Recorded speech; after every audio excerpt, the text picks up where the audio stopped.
What's going on, guys? It's your boy Barber Jase back with another exclusive video. I hope you guys are having a good day. In this video, I'm going to show you guys how I do the taper fade. Let's get into it.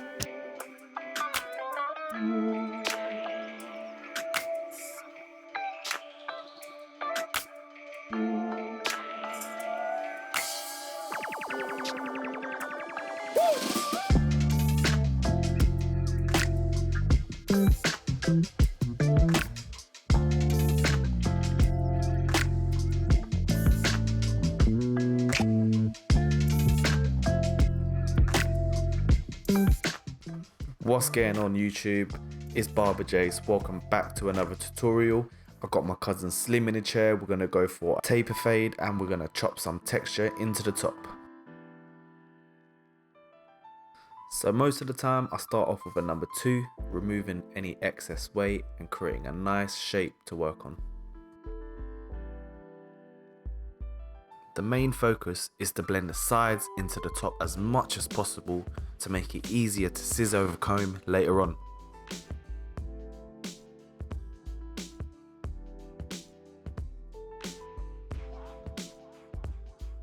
Now using my cordless T outliners to create my placement line on the sideburns and the back of the head. As you can see, I'm curving my placement line to maintain a bit more darkness around the outlines.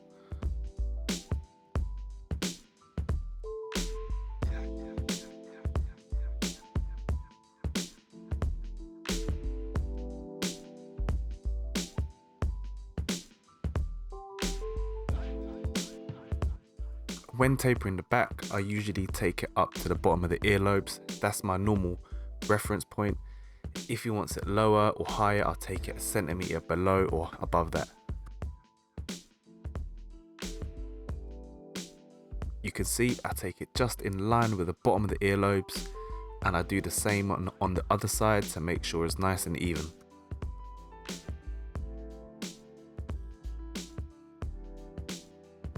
Now pushing up my first guideline, I'm going to use a 0.5 no guard, open the lever, and I'm just pushing it up about a centimetre, which is around ½ an inch.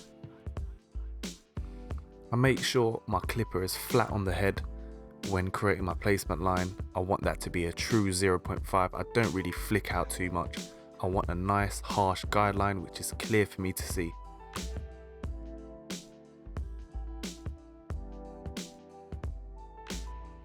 Now doing the same exact thing, same technique, but with the one guard open. So this is going to be my next guideline. I'm going to do this on the sideburns and on the back. Pushing it up again about a centimetre or ½ an inch. This is going to help you create a nice even fade all the way around.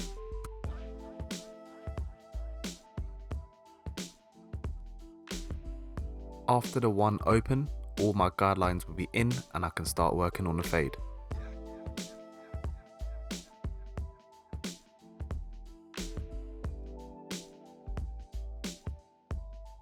So now I'm going to use the 1.5 guard, which is going to fade my one open into the 2 that I used at the beginning. That line should be pretty easy to fade out.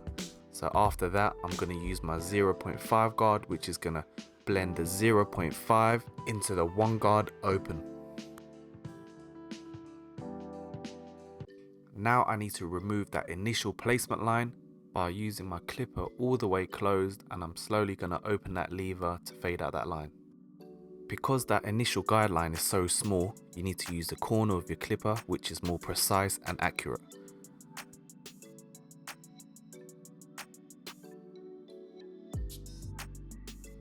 So doing the same steps and the same technique on the other side, using my 1.5 guard and my 0.5 guard, I'm going to fade out the top 2 lines, and then no guard.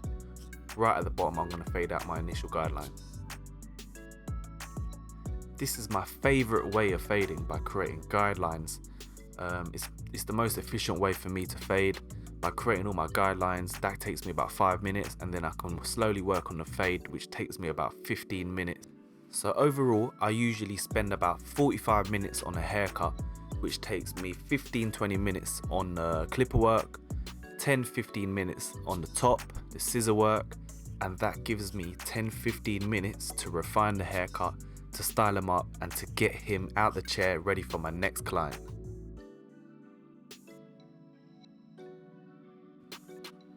Now fading out the back, doing the same steps, using the same guards to fade out the line. I'm not going to talk too much, I'm just going to leave you guys to enjoy the video and enjoy the process. Oh yeah guys, make sure you like, comment down below and subscribe to the channel. Follow your boy Barber Jase on Instagram, barber_Jase. Done editing. Big up yourselves.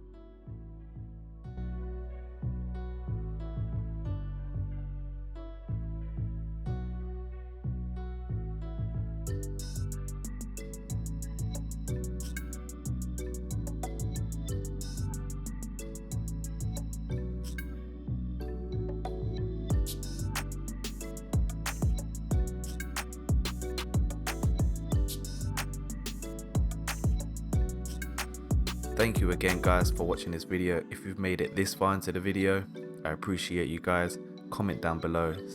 Tell me what you guys want to see in the future. I'll try my best to make it happen.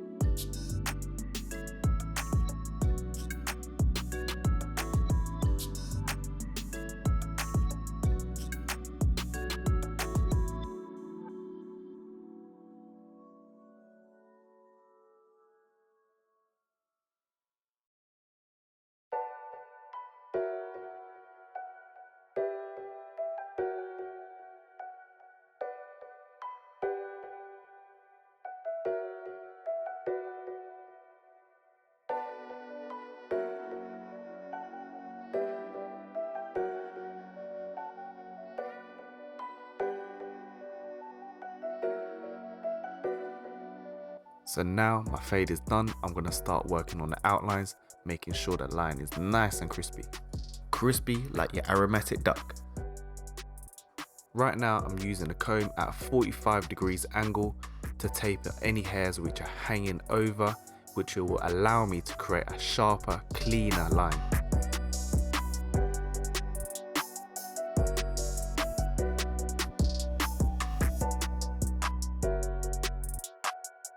After creating them lines, the whole haircut just looks better, the fade comes together, everything just looks much better. It's kind of like framing your work. When you look at a picture, in the picture frame, it looks 10 times better. Same with your haircuts.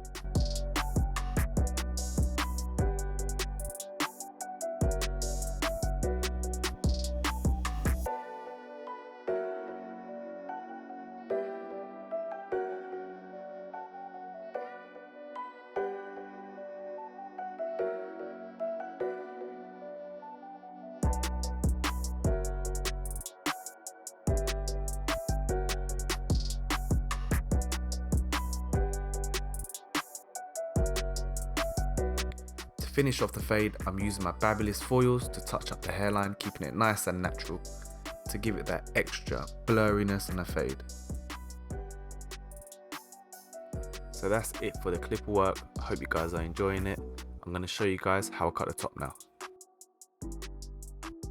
So now just wetting down the hair, making sure the water goes into the roots, and I do it in slow motion because it looks better for the camera. Now creating my profile line straight down the middle, point cutting it to the desired length. This is going to be the true guide for the scissor work. So now I'm going to comb everything over to the right and I'm just going to sweep from the front. Still following my profile line, I'm going to point cut this to keep a bit more texture and a bit more movement.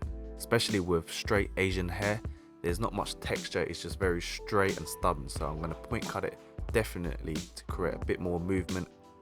Also, my client Slim, he doesn't really style his hair too much, he just runs his hands through it and messes it up. So by point cutting it, it will make it easier for him to style, also low maintenance, and it'll still look good.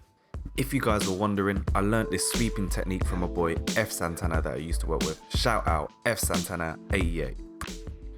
Whenever I'm cutting a top, I'm always following a guide which I created at the beginning, the profile line, or my previous section which I've cut. As you can see, I'm cutting the back now. My guide is coming from my second knuckle, which is starting from the apex, which is at the top of the head. That is where I created my guide at the beginning, right there. Now I've finished cutting my layers, I'm just going to cross check my work and dust off any bits that I've missed. As you can see, I've cut the top in about 5 minutes, which is pretty quick. But that also means I might have missed some bits out, so it is very important to cross check your work. You might miss out some bits, no one's perfect, you're not a machine, so always cross check your work to make it perfect.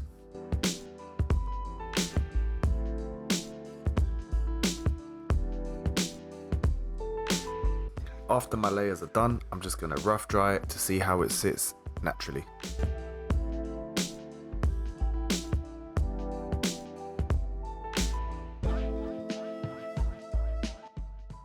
Now that my layers are done, the clipper work is done, I just need to connect the two together. Starting with a bit of clipper over comb to remove any excess weight, keeping the shape nice and square. When you're doing clipper over comb, take off just a little bit. Less is more. You will see a big difference even if you just take off the tips. Keeping that comb nice and square, the teeth are pointing straight up. You don't want to go round into the head shape. Now to soften and to perfect the blend, I'm going to scissor over comb. I always do this technique when the hair is dry so I can see how the hair sits naturally.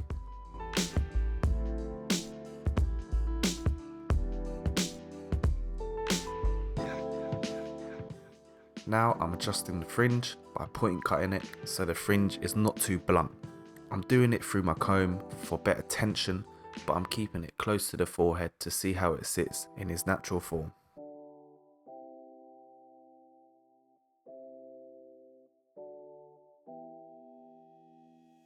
Now I'm breaking it up with a bit of texturizing to give it more shape.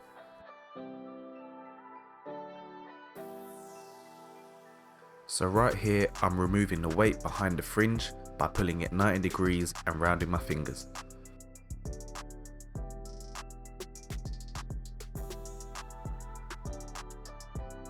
Finishing and customizing the haircut at the end with a bit of texturizing, it's very important to give it your own style.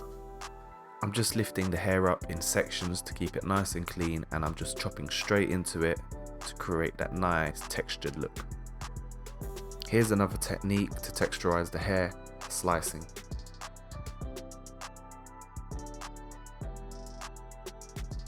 Here's another one on the house for you guys. I'm just doing a bit of freehand for a bit more texture.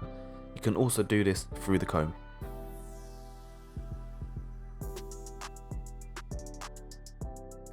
So that's it, the haircut's done, let's style up the ting. Can't go wrong with a bit of texture powder by uppercut to create that messy, low maintenance, textured look. Now I'm just putting a bit of matte clay in it just to finish it off. But there you have it. Hope you guys enjoyed the video. Thank you so much for tuning in. It's Barber Jase in the cut. Make sure you hit the like button, comment down below, and subscribe to the channel. Stay motivated, stay positive, and most importantly, stay safe. Peace and love.